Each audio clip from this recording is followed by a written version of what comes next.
ამერიკის შეერთებული შტატების დაზვერვის ეროვნული დირექტორის სამსახურმა 2025 წლის საფრთხეების შეფასების დოკუმენტი გამოაქვეყნა.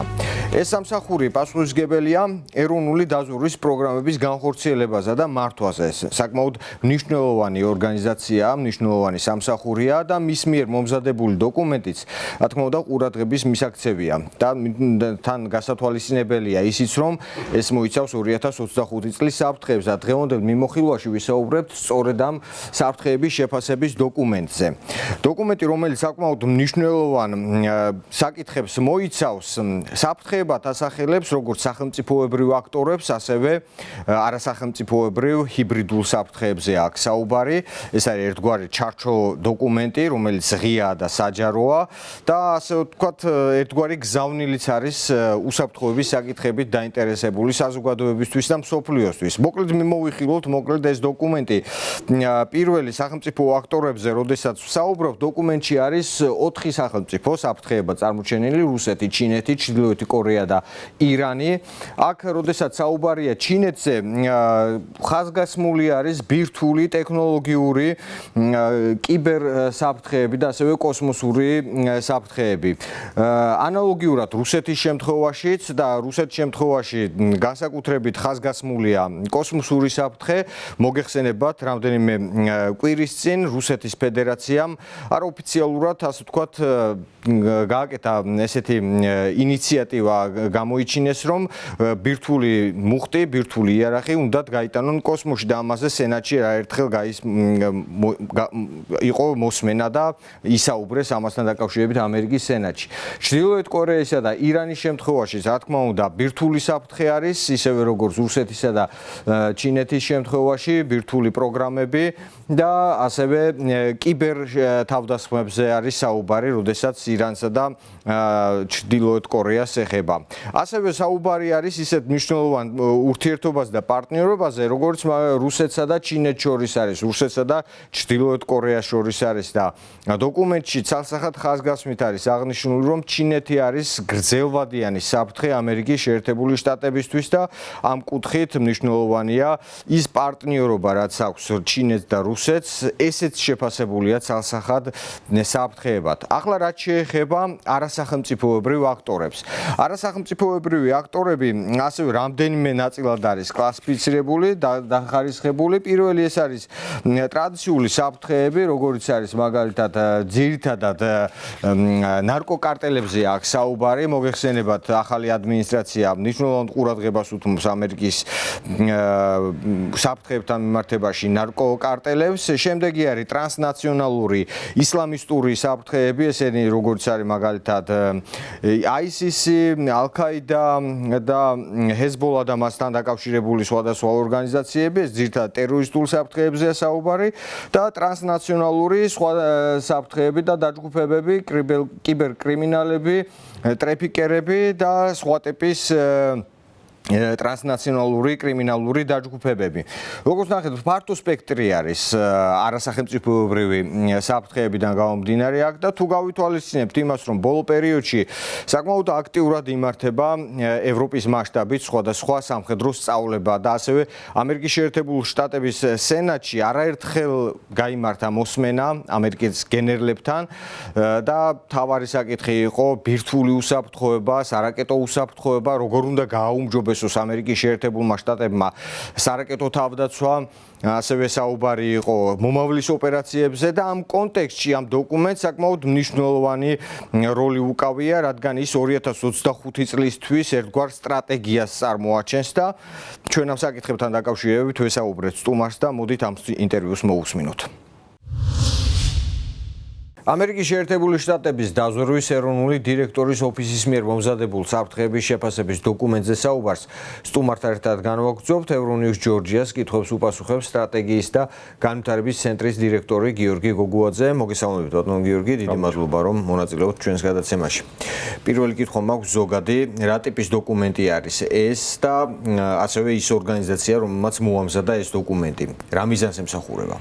საკმაოდ საინტერესო დოკუმენტია ყოველწლიური, რომელიც თავის თავში აერთიანებს ამერიკის შეერთებული შტატების სადაზვერვო სამსახურების კოორდინირებულ ხედვას იმ წელს რა ეროვნული და გლობალური გამოწვევები აქვს ამერიკის შეერთებულ შტატებს და არა მარტო ამერიკის შეერთებულ შტატებს, არამედ მის მოკავშირე სახელმწიფოებს თუ ალიანსებს.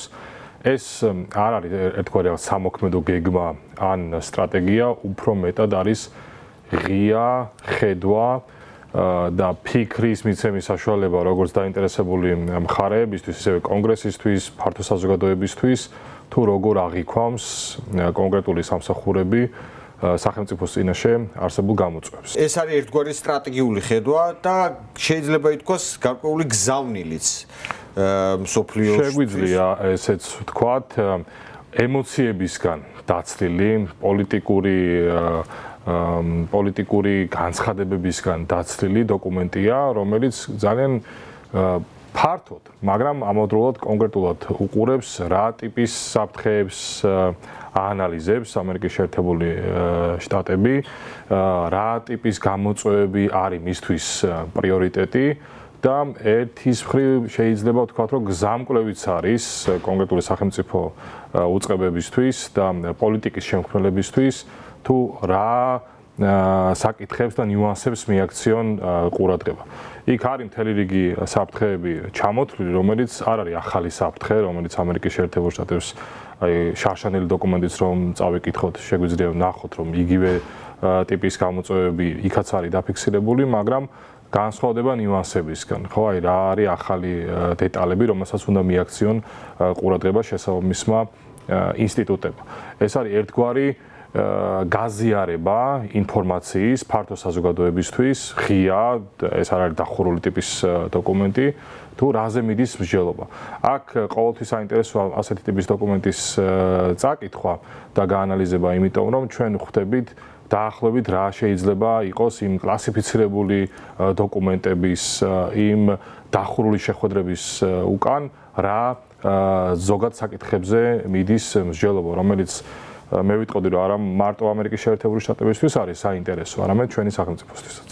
საუბარი არის სახელმწიფოებრივ აქტორებზე საფრთხეებს, როცა ეხება საქმე ამ დოკუმენტში რუსეთი, ჩინეთი, ჩრდილოეთ კორეა, ირანი და ძალიან მნიშვნელოვანი და საინტერესო გზავნილიც არის ესეთი მონაკვეთი ამ ანგარიში, რომ ჩინეთის სამხედრო პარტნიორობა სხვადასხვა ქვეყნებთან და ხაზგასმით რუსეთთან.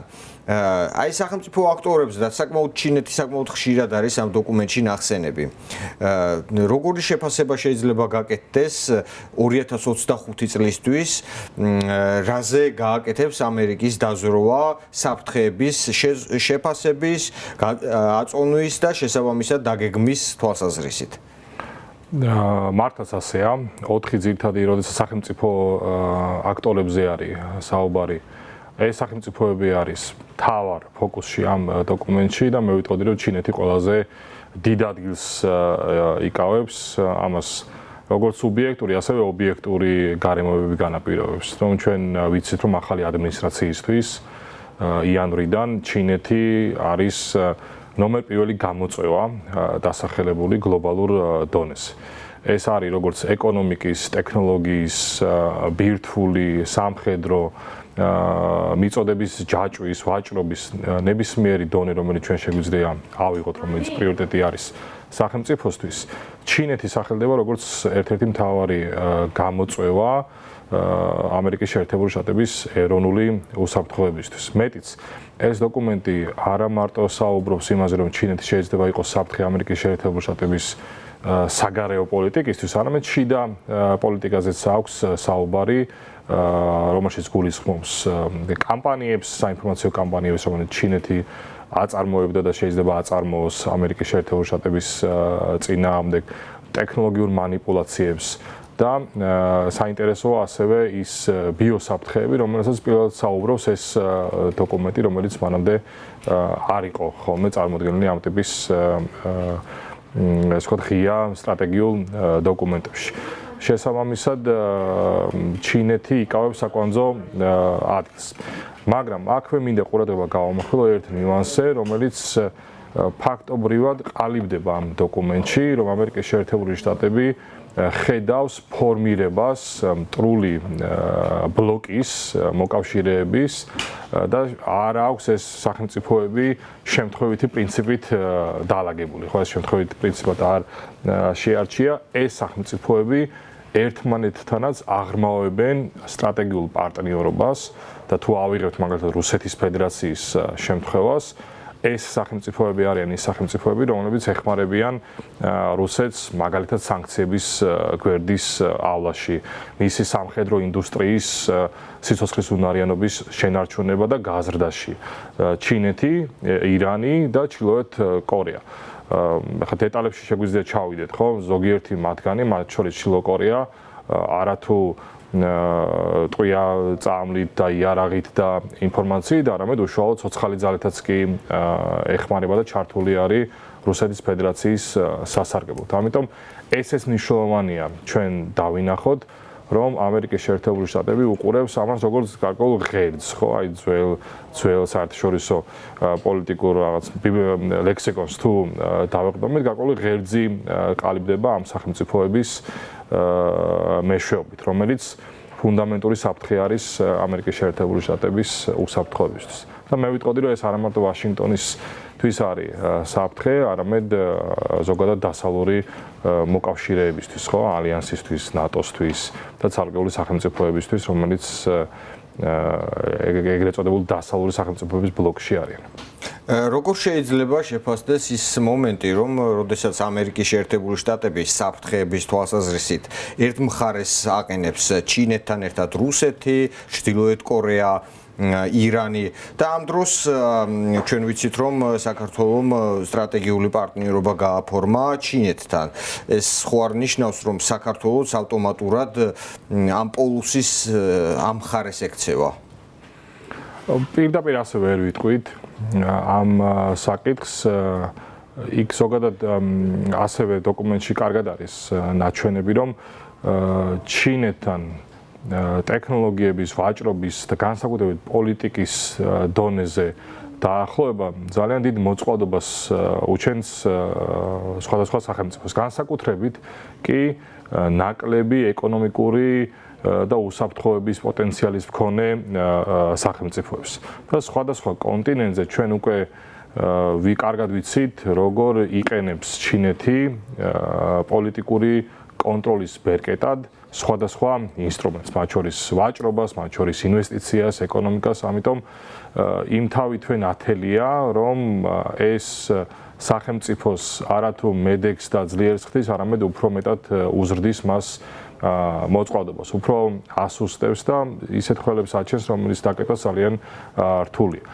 მე არ ვიტყოდი იმას, რომ ჩინეთთან ურთიერთობა აპრიორი აი ამ დოკუმენტი, მაგრამ თუ კი ამ დოკუმენტს გამოვიყენებთ და დავეყრდნობით აპრიორი აზიანებს ამერიკის შეერთებულ შტატებთან ურთიერთობას, იმიტომ რომ ეს დოკუმენტიც ტოვებს ესე ვთქვათ ფანჯარას ღიას, რომ ამერიკის შეერთებული შტატებიც იქნება და არის დაინტერესებული ჩინეთთან კონდეს გარკვეულ სფეროებში თანამშრომლობა, გარკვეულ სფეროებში შეთანხმება, იმიტომ რომ ეს გარდაუვალია, ხო?